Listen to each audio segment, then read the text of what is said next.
সর্বোচ্চ শক্তি দিয়ে ক্ষতিগ্রস্ত পারমাণবিক স্থাপনা পুনর্নির্মাণ করবে ইরান, এমন মন্তব্য করেছেন দেশটির প্রেসিডেন্ট মাসুদ পেজেশকিয়ান।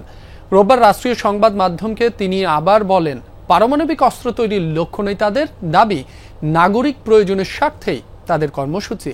রোববার ইরানের আণবিক শক্তি সংস্থার কার্যালয়ে যান পেজেশকিয়ান।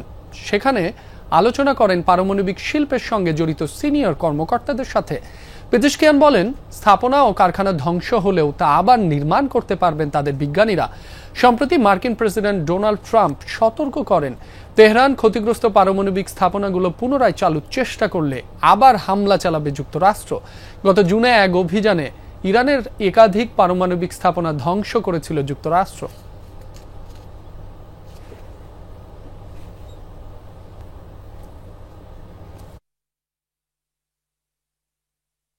পশ্চিমারা বিশ্বজুড়ে অপবাদ ছড়াতে চায় যে আমরা বোমা তৈরির উদ্দেশ্যে পরমাণু কর্মসূচি পরিচালনা করছি, অথচ সর্বোচ্চ নেতা ফতোয়াও জারি করেছেন আমরা বোমা তৈরি করতে পারবো না।